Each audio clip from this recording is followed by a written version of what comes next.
할렐루야, 수요일입니다. 여러분들 오늘 하루도 술술 잘 풀리는 하루 되기를 간절히 축원합니다. 다 함께 찬송가 304장 찬송 부르겠습니다. 304장.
오늘 주시는 하나님 말씀은 욥기 1장 13절에서 22절까지 말씀, 욥기 1장 13절에서 22절 교독하겠습니다.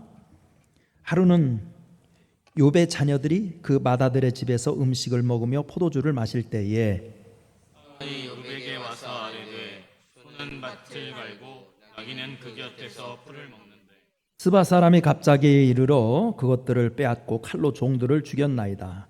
나만 홀로 피하였으므로 주인께 아래로 왔나이다. 그가 아직 말하는 동안에 또 한 사람이 와서 아뢰되 하나님의 우리 하늘에서 떨어져서 양과 종들을 살라 버렸나이다. 나만 홀로 피하였으므로 주인께 아래로 왔나이다. 그가 아직 말하는 동안에 또 한 사람이 와서 아뢰되 갈대아 사람이 새 무리를 지어 갑자기 낙타에게 달려들어 그것을 빼앗으며 칼로 종들을 죽였나이다. 나만 홀로 피하였으므로 주인께 아뢰러 왔나이다. 그가 아직 말하는 동안에 또 한 사람이 와서 아뢰되 주인의 자녀들이 그들의 맏아들의 집에서 음식을 먹으며 포도주를 마시는데 거친 들에서 큰 바람이 와서 집 내 모퉁이를 치매 그 청년들 위에 무너짐으로 그들이 죽었나이다. 나만 홀로 피하였으므로 주인께 아래로 왔나이다 한지라. 일어나 겉옷을 찢고 머리털을 이르되 내가 모태에서 알몸으로 나와 싸운즉 또한 알몸의 그리로 돌아갈지라. 주시니도 여호와시요 거두시니도 여호와시니 여호와의 이름이 찬송을 받으실지이다 하고 모든 일에 욥이 범죄하지 아니하고 하나님을 향하여 원망하지 아니하니라. 아멘. 한국교회의 자랑인 순교자 손양원 목사님은 나환자의 고름을 입으로 빠는 나환자의 아버지였고 신사참배를 거부해서 6년의 옥고를 치른 올고든 신앙의 사표였습니다. 뿐만 아니라 1948년 10월 여순 반란 사건 때 공산당에 의해서 두 아들을 잃고도 감사를 잃지 않은 신앙의 진수를 보여주었습니다.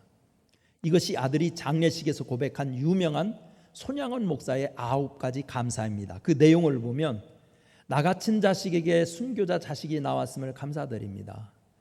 허다한 성도 중에 이러한 보배를 내게 주셔서 하나님께 감사드립니다.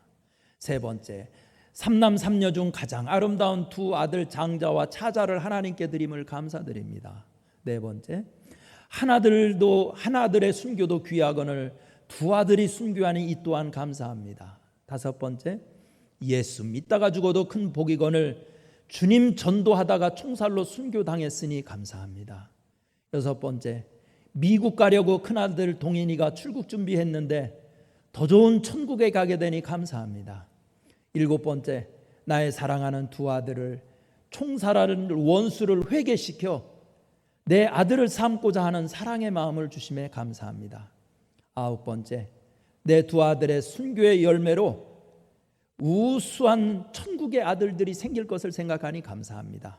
아홉 번째, 이와 같이 역경 속에서 이상 8가지의 믿음과 사랑을 찾는 기쁜 마음과 여유 있는 믿음을 주심을 감사합니다.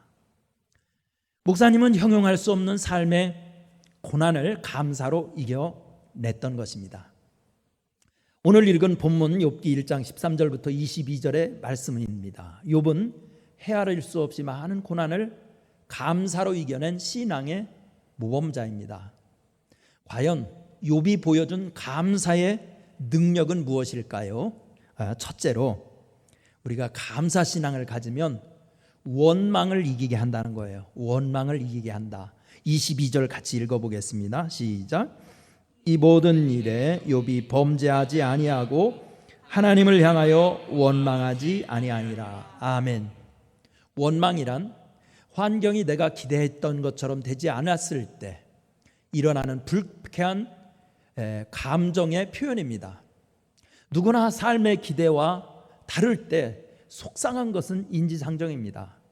그렇다고 느낌대로 반응하는 것은 성도의 자세가 아닙니다. 왜냐하면 하나님은 원망을 극히 싫어하기 때문입니다. 출애굽의 역사를 보면 백성들이 악한 말로 원망하는 소리를 하나님께서 들으시고 그들을 진멸하셨습니다. 민수기 11장 보시면 알아요. 그래서 바울은 고린도전서 10장 10절에서 너희는 저희와 같이 원망하지 말라고 가르칩니다. 더욱이 원망하지 말아야 하는 이유는 신실한 성도라 하여도 원망에 붙잡히면 하나님의 은혜를 망각하게 되고 현재 축복을 누리지 못하게 하기 때문입니다. 뿐만 아니라 미래를 향한 하나님의 인도도 보지 못하게 합니다. 그렇다면 원망을 어떻게 이길 수 있을까요? 그것은 바로 감사입니다.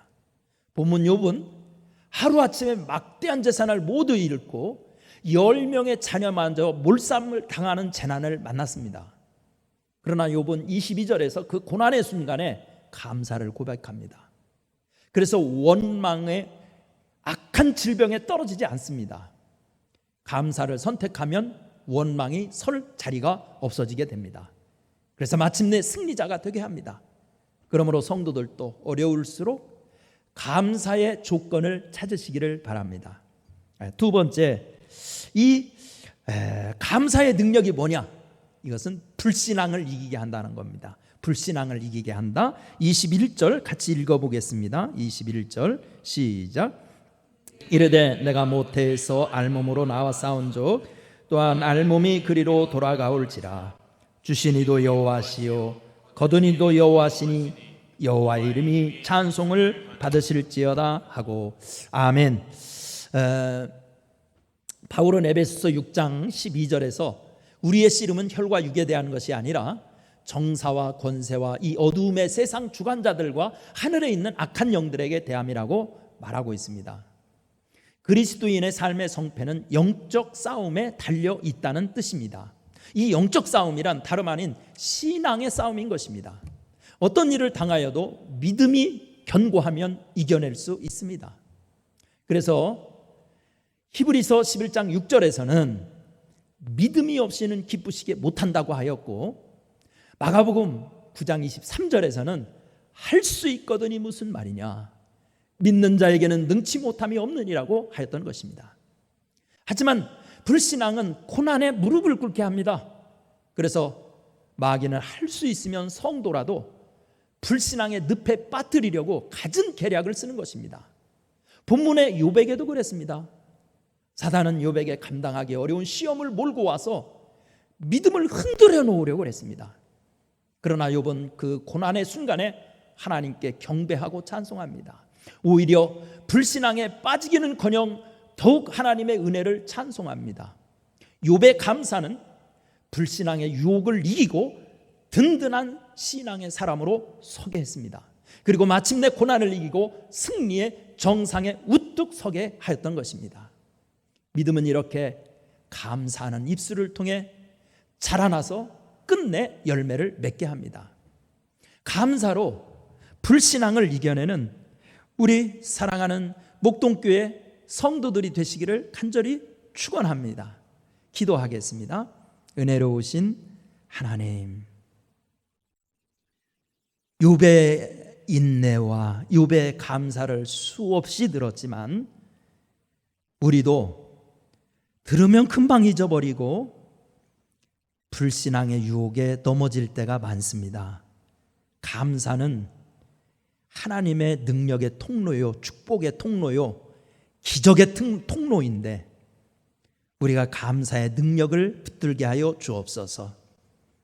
원망과 불신앙의 유혹이 올 때마다 감사신앙을 회복하여서 우리가 하나님 앞에서 승리자로 마침내 설 수 있도록 믿음 주시옵소서, 은혜 주시옵소서. 이 시간도 십자가의 은혜로 역사해 주옵소서. 환난, 풍파, 염려, 근심 예수 이름으로 다 물러가게 하여 주옵소서. 마음을 불안하게 하는 원수마귀 예수 이름으로 물러가게 하여 주옵소서. 주님의 교회를 온전하게 해 주시옵소서. 성도들의 가정을 온전하게 하여 주옵소서. 성도들의 믿음을 순전하게 지켜 주옵소서. 예수님의 이름으로 간절히 기도드리옵나이다. 아멘. 우리 다 함께 찬송가 205장 부르시겠습니다.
오늘 수요일 새벽 기도에 마칩니다.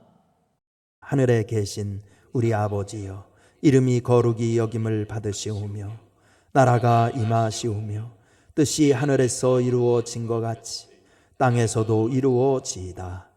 오늘 우리에게 일용할 양식을 주시옵고 우리가 우리에게 죄 지은 자를 사하여 준 것 같이 우리 죄를 사하여 주시옵고 우리를 시험에 들게 하지 마시옵고 다만 악에서 구하시옵소서. 나라와 권세와 영광이 아버지께 영원히 있사옵나이다. 아멘.